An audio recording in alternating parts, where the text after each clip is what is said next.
जय हिंद। मैं अनिल दुबे आज़ाद। आप देख रहे हैं DRS लाइव टीवी। आप इसे शेयर, लाइक और सब्सक्राइब करें। हाँ, बेल आइकन दबाना न भूलें ताकि आप जुड़े रहें देश दुनिया की खबरों के साथ साथ अपनी लोकल खबरों से भी, जहां खबरें छिपती नहीं दिखती हैं। हाँ, आपका परिचय? मैं देवेंद्र प्रताप सिंह, महासचिव उत्तर प्रदेश कांग्रेस कमेटी। ये न्याय यात्रा का क्या है उद्देश्य? इस न्याय यात्रा का जो उद्देश्य है, जो 2 करोड़ युवाओं को रोजगार देने की बात कह करके ये सरकार सत्ता में आई थी और युवाओं को रोजगार नहीं दिया, उनके साथ अन्याय किया, उन युवाओं को न्याय देने की बात है। जो किसानों की आमदनी दोगुनी करने की बात ये सरकार कह करके सत्ता में आई थी, उस किसानों को आमदनी दुगुनी नहीं की, उनके साथ अन्याय किया, उनको न्याय दिलाने की बात है।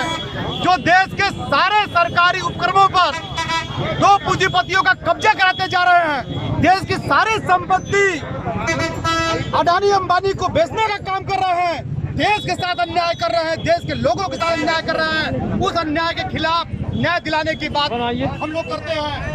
जो एक वर्ग विशेष को टारगेट करके उनके खिलाफ नफरत और घृणा फैलाई जा रही है, उनके साथ अन्याय किया जा रहा है, उनको न्याय दिलाने की बात हम करते हैं। जो देश के सारे संवैधानिक संस्थाओं पर एक विचारधारा के लोगों को, संघीय मानसिकता के लोगों का कब्जा कराते जा रहे हैं, संचार के सूत्र हैं उस पर कब्जा करके जो यह अन्याय करने का काम कर रहे हैं, लोकतंत्र की हत्या करने का काम कर रहे हैं, संविधान की हत्या करने का काम कर रहे हैं, उस अन्याय के खिलाफ हम न्याय दिलाने की बात करते हैं। उसके खिलाफ, जो उस अन्याय के खिलाफ हमारे नेता राहुल गांधी जी भारत जोड़ो यात्रा, न्याय यात्रा लेके निकले हैं, उसके समर्थन में आज देश भर का कांग्रेसी कार्यकर्ता और आम आदमी सड़कों पर उतरा।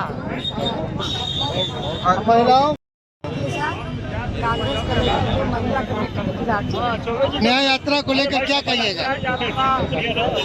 मोदी जी हमारे कहते थे कि बेटी पढ़ाओ बेटी बचाओ, लेकिन मोदी जी हम महिलाओं को सुरक्षित नहीं रख रहे हैं। मोदी जी के जितने विधायक, सांसद है, महिला लड़कियों को आप देख ही रहे हैं कि बेचू की लड़की, बेचू में ITI कर रही थी लड़की, उसके साथ बलात्कार हुआ। हम महिला सुरक्षित नहीं है, अपनी बेटियों को पढ़ा नहीं पा रहे, अपनी बेटियों को रोजगार नहीं दिला पा रहे। बताइए कैसे हम महिला रह पाएंगे? और रहा सवाल कि राहुल गांधी जो पदयात्रा निकाले हैं, तो हम महिला अब चुप नहीं रहेंगे। सड़क से लेकर सदन तक हम लोग पदयात्रा करेंगे।